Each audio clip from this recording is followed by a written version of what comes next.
Next up, CSU Pueblo in the middle this time, head coach John Wristen.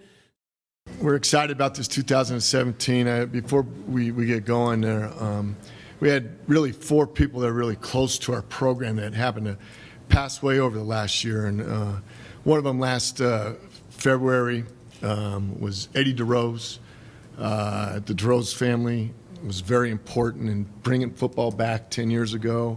And we're lucky enough to play Anita and Eddie DeRose Thunder Bowl. And so our helmets this year, we're going to have a sticker in front where the Rydell goes. It's going to say Eddie. And Eddie brought a lot to our program, not only in his support, but his love for us and being around for the players. And so we're going to dedicate this 2017 season to Eddie and what he brought to us. And really, there's 3 other people that were very important to us. That one was Dan Capriello, that was our faculty athletic rep. That was a great teacher, a great mentor to our program and to our university. And he died in a bicycle accident just middle of June, and he was one of those guys that are just really, really special to our program.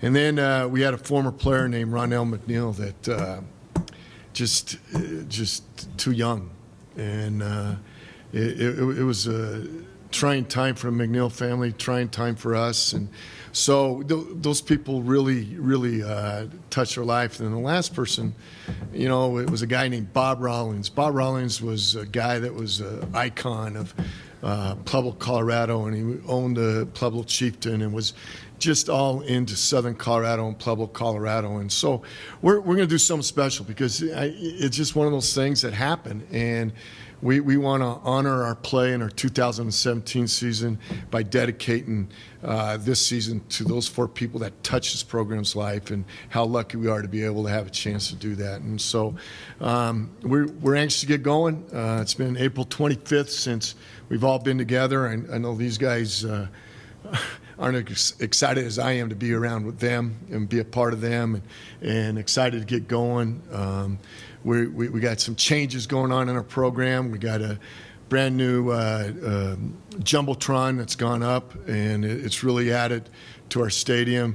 It's added to our experience, and so we're looking forward to showing that thing off and being able to do it by our play. And then we got 4 new coaches that we haven't had that many turnover in our staff, and so we're anxious to accept change, and change is good, and we're looking forward to getting going.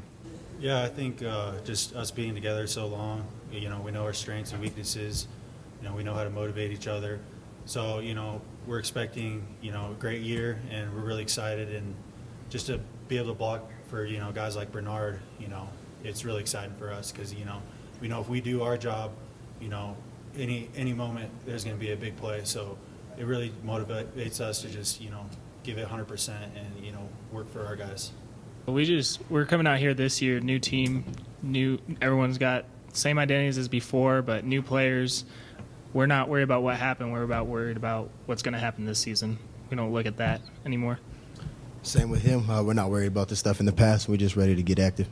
Absolutely. I mean, running behind those guys, the chemistry is great. They're all big guys, all seniors up front, and that's what you need as, leading your offense. And it's really fun. I'm going to be really excited to run behind those guys. But it's been a great summer, training and stuff, rehabbing and all of that stuff. And these guys have been by my back and on my side. So it's going to be fun. It's been tough. It's been a journey for sure, if I could use one word to describe it. But it's one of those things where I wouldn't change it for anything because I can play another season with these guys. And so I've had the opportunity to come back and rebuild and get stronger and mature another year. And so for me, it's another opportunity to get better with these guys and have one more last season with these guys. And so I wouldn't change a thing by any means. And so I'm just lucky to be here. It's good. Feeling good. I think we'd rather have it that way, trying to pull all the young guys together, showing them how we do it out here. Yeah, I think, right now we're just focused at one game at a time. We're not really focusing on all that. It doesn't really mean much to us because at the end of the day, that's all talk. We got to go on the field and perform. So at the end of the day, it really doesn't mean much. We're going to treat every game the same, and yep. I think for me, these guys summed it up pretty well. I think for this team, especially this team, I think we've all bought into the mentality of just taking it one day at a time, and we can't wait till camp starts and going out there and getting better and kind of grinding for each period of practice. And so for us and these seniors, I think we've all bought in and accepted the challenge, and so we're excited to get going.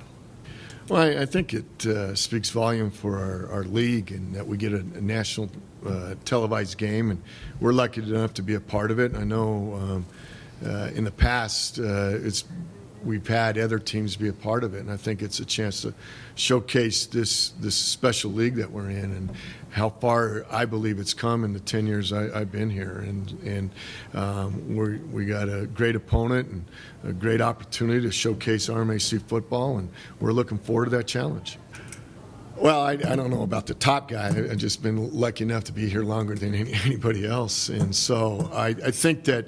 One, I think the coaching in this league is outstanding. I think it's improved. I consider these guys all friends. I'm lucky to be a part of their fraternity. Two, I think that the players, I mean, we got, I know if I counted right, and I could be wrong, I think we got 12 guys throughout the RMAC competing on NFL rosters. I mean, that's pretty special. And then in the Canadian League. And I think the players here are very special. And I think the growth of the players in the league the last 10 years has really been something. And then three, I think the facilities at the programs have really gotten better to support. And I'm just, I'm really humble and honored to be a part of it. And these guys like to compete. I like to compete. And I know that we got great players in this league, and we can't wait to get after it. You know, Donnell Leomidi has been with me from day one, and he's the co-coordinator, and it really doesn't change much with what we're doing. Mark Kreiner, I've known in the past, and comes from a great coaching background, got great pedigree, and we're very lucky to have a guy of his quality. You know, there's going to be some things different, but in our structure, it's not going to change much. I think Coach Kreiner has his little twist on things, and he and Coach Leo have been really, really working well together, and so I love that growth. We had a new defensive line coach in Herman Smith that's brought some new energy and some new technique that we're really excited about. And so this is, like I said, we've embraced change, and we like our change, and I believe it's really going to help us this 2017 season. Yeah, we're looking forward to it. You know, in Division II, you almost got to be perfect in being able to qualify where we want to go. And when you have an outstanding opponent as West Texas second game and mine's the first game, and you know it puts a premium on getting ready. And so we got a tough schedule. Our first 4 weeks we're playing 4 different states, and we got to travel and we got to get those things done. And so you go to the middle section, we're able to get home a little bit, and then we got to travel the last really 2 weeks in long travel and try to get it done. I know it's nothing that nobody else deals with, but it's one of those things you got to manage. You got to be able to do those things. And one of those things is we got to go manage and have a chance to go play West Texas, and we're looking forward to that opportunity.